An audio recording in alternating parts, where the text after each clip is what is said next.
The State of AI for CEOs, June 2026. If you're sitting in the corner office right now, advising a board, or maybe allocating venture capital, you already know the ground is shifting under your feet. But the signal we're getting this month, it's clearer than ever.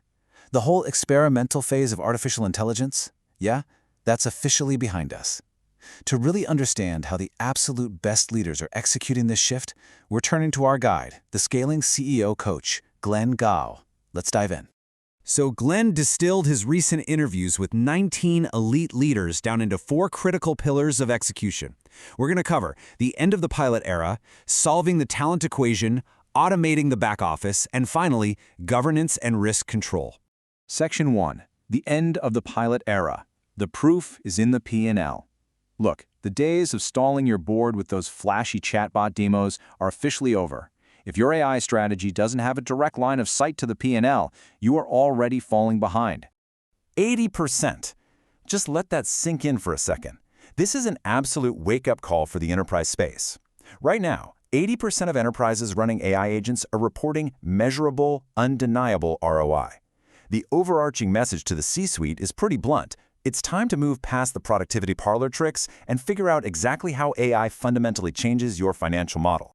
We're seeing a really stark dividing line in the corporate world today. On one side, you've got companies treating AI like it's just another tech project. They're endlessly running pilots, and honestly, they're just stalling out. But then you have the winners.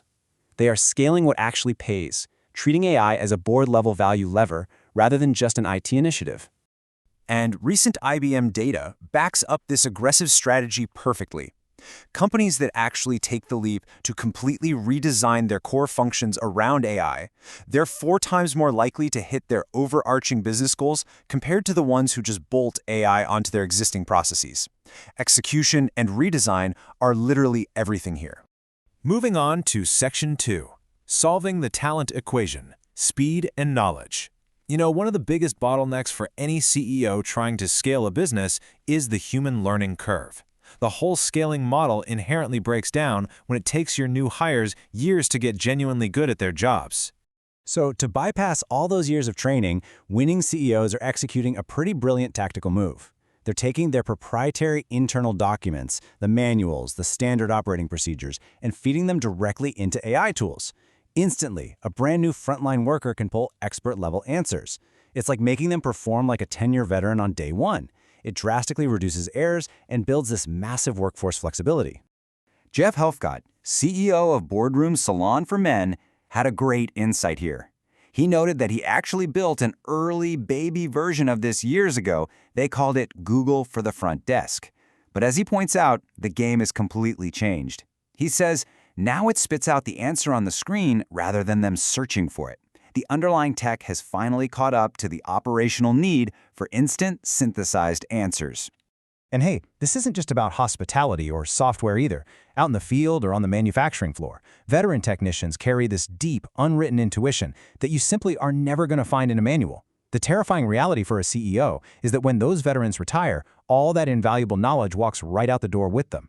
So the race is on to use AI to actively capture this expertise while you still have it in your building. Kriti Sharma, CEO of IFS Nexus Black, makes the stakes here incredibly vivid. She says, I can hear a bearing fail from 30 feet away. My apprentice can't yet. Figure out how to capture what my ears can hear before you throw me a retirement party. That's a powerful mandate. As a leader, you absolutely must treat deep institutional memory as a tangible financial asset and use AI to secure it today. Section 3. Automating the back office, where the money moves. This is where we uncover where the really significant return on investment actually hides in the enterprise. And spoiler alert, it's rarely where the media focuses its attention. It is incredibly easy to fall into a classic corporate trap here. Those flashy customer-facing AI pilots? Sure, they look fantastic in a press release, and they tend to attract all the initial budget. But the reality of scaling is found in the quiet, unglamorous back-office fixes. That is what actually delivers real return. The really smart leaders aim their capital right at the painful, manual labor that scales poorly as revenue grows. Alberto Gimeno, CEO of InvoFox, shared a perfect example of this with the scaling CEO coach Glenn Gao. He explained, the billing process was just painful. We knew a couple of people were going to be heads down for a full day. Now we power most of that process using AI. By aiming AI squarely at friction points, he turned a full day of expensive manual billing into a completely automated background task. Incredible! Section 4. Governance and Risk Control. The new mandate. Listen, for boards and venture capitalists, your ROI equation inherently includes what you're actually able to protect. Winning CEOs don't just innovate, they fiercely protect their lead, their proprietary data, and the quality of their team's decisions. Which brings us to a fascinating kind of contrarian shift, the useful idiot paradigm. Because AI is so powerful and sounds so incredibly confident, teams naturally just want to trust it, but it is inherently fallible. The best CEOs are actively forcing a culture shift from doing to thinking. They demand critical thinking and literally treat AI like a useful idiot, preventing their staff from taking its output as absolute gospel. Howard Chang, CEO of the Turn Lab, gave his team a profoundly simple but absolutely crucial rule to enforce this. He notes, one of the most important prompts you must make after a complex question is, "Are you sure?" Think about that. Just by asking the AI to double-check its own logic, he forces a mandatory pause for critical thinking, dramatically raising the quality of every executive decision. And the data behind this tactic is just staggering. 50% of the time, simply asking, "Are you sure?" causes the AI to completely change its answer. This proves exactly why rigorous AI governance is not just some theoretical exercise for the legal department. It's a highly data-driven necessity for anyone relying on AI for operational output. But governance isn't just about output quality, right? It's about security. The new mandate for the C-suite is a strict containment strategy. We are moving incredibly fast into an era of short-lived AI agents that spin up and down in seconds to execute tasks.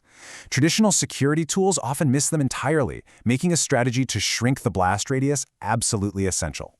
Doug Merritt, CEO of AV-Trix, framed this priority perfectly for boards. He advises, what the world has lost focus on is your containment strategy. Assume there are malicious actors at work in your environment somewhere. You want the blast radius to be small. Basically, you have to assume a breach is inevitable and proactively design your architecture so the resulting damage stays contained. Plan for the breach way before it arrives. So as we wrap up this explainer, I want to leave you with a direct, frankly provocative challenge. Where is AI earning its keep in your company right now, and can you prove it to your board? A leader who cannot answer that question today has already started to fall behind. So my challenge to you is this. Pick one workflow this week, measure the return in real dollars, and then aggressively expand. Interviews conducted by the Scaling CEO coach Glenn Gao. Glenn can be found at glenngao.com.